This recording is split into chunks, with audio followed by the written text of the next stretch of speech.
It's 8 o'clock. It's Monday. It's the 8th day of February. We survived Super Bowl weekend, which means it's time for the OGGM news. What's going on in the world of our amazing hobby this week? Probably just stuff.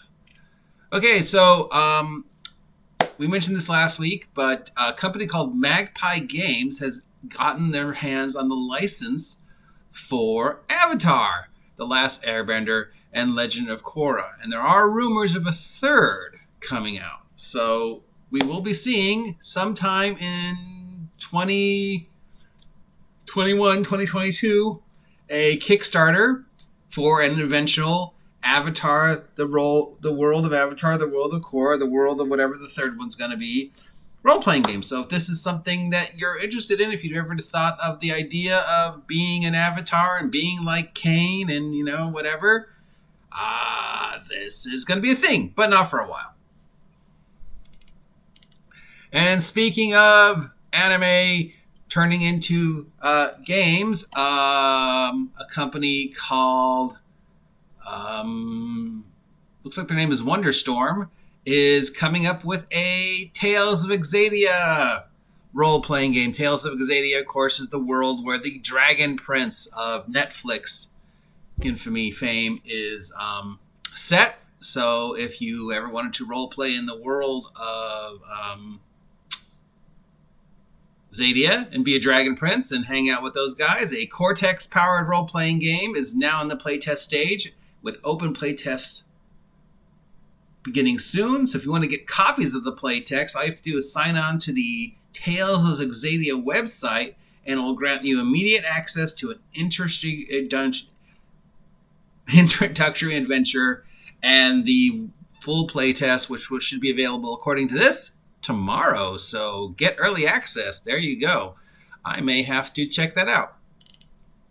And speaking of surveys and logging on and your opinion mattering, Unearthed Arcana has their new 3 Gothic lineages up for Dungeons & Dragons, and there's a survey up over on the Dungeons & Dragons website. So if you have any opinion on them totally, saying, I know we said Tasha's was going to be the end of it, we lied, and having new lineages and new character types made available to you for Dungeons & Dragons, go over and fill out their survey. Paizo is doing the same thing. They have a playtest going on right now for the Guns and Gears expansion to Pathfinder 2nd Edition, which will include the steampunky stuff, gunslingers and inventors. So if you want to put in your thoughts on getting guns in your Pathfinder, go to the Paizo roleplay site and fill out their survey. And EN Publishing also has 2 more surveys up about their forthcoming 5th edition role-playing game, Shenanigans. So if you want to have any input on the stuff that EN Publishing is due, go to the EN Publishing Level Up site and fill out their surveys. Surveys.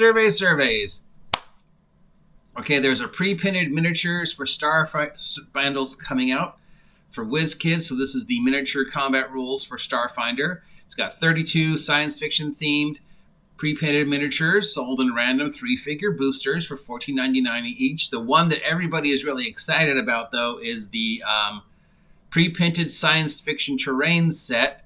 It's got boxes, it's got gates, it's got all sorts of cool-looking, things you'd see in a starship dock. But the thing that most people are excited about is there is a transport vehicle with separate attachable payload trailer figure.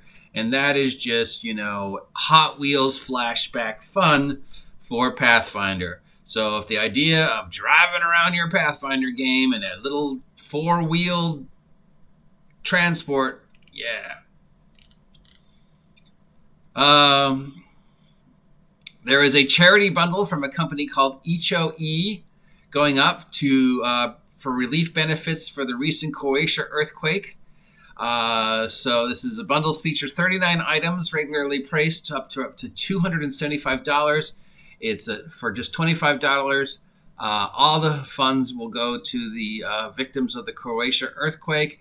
It's got independent role-playing games spanning science fiction, fantasy, horror, adventure, Asian fantasy, rules and stuff. The bundle's available through the end of the month. So if you want to go to the itch.io website to purchase this bundle and get a ton of role-playing games and support a good cause, there you go. And finally, the Rules Light RPG Quest has announced that they are a project targeting new writers. So if you are a writer and feel like you want to get published and you're ready to do something with your creativity, you can go to the Quest role-playing game site and sign up for the contest, submit something, and if they like you, they will support you with over $1,000 in support for your product. And applications are being received. It's apparently a very rare opportunity. They are also doing a Kickstarter for Bon Appetit and In Good Company adventures for the Quest role-playing game. I don't know anything about the Quest role-playing game other than it's a rules-light OSR RPG type thing. And Humble Bumble is doing tabletop board games. And so... and stuff. Actually, no, sorry. I'm tabletop role-playing. The picture makes no sense because it's a picture of board games, but they're talking about role-playing. Sometimes the news gets things wrong. So there is a 5th edition Dungeons and Dragons extravaganza going on at Humble Bumble to support Navy Marine Corps release. It's got 35E products available. So if you want to pick up some 5E PDFs and support a good cause, there you go. There's also the Black Library bundle is still going on. 18 novels set in the Warhammer Age of Sigmar and Warhammer 40,000 world are available from Humble Bumble, and that will be supporting Every Library Institute. And there's a brand new bundle featuring video game recreations of tabletop games. That explains the picture. So the bundle includes Pandemic, Small World, Love Letter, Ticket to Ride, Splendor, Game of Thrones, Lord of the Rings, and Terraforming Mars video games. All those funds from that go to support St. Jude. So if you want to get a bunch of video game versions of our favorite board games and support St. Jude's, check out that Humble Bumble. And that's about it for what's going on in the news this week regarding gaming.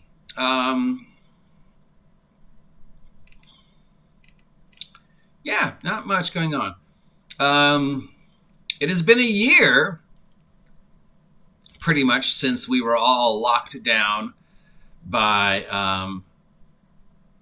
the thing, whatever you call it. And so obviously virtual tabletop has begun a thing. So I'm sorry, just reading the news here. So people have been doing a research into just how much virtual tabletop has changed and influenced and grown, and which virtual tabletops are doing the best. So that research is going on. If you want to be part of that research, go to the Tabletop RPG Talk website and put in your opinion of what you think about the advent of the virtual tabletop Zoom phenomenon, your experience with it, and what will happen if we ever get to go into public again. Will people abandon Zoom and start playing face-to-face, or now that we've gotten lazy and like the idea of just being able to sit at home and play in our underwear, are we never going to go out again? I want to play a tabletop again. I don't want to do whatever. I'm an idiot. Don't listen to me. Thank you very much for listening to today's news. If you appreciate this content, give us a thumbs up. Subscribe if you haven't subscribed yet. Hit that notification button so you always know what's going on. And above all, support us and stay awesome. I will talk to you later. Way to go, Buccaneers. Tampa Bay. Brady, the greatest of all time. Who knows? Football. Yeah. Now moving on to a real sport. Baseball. Talk to you later.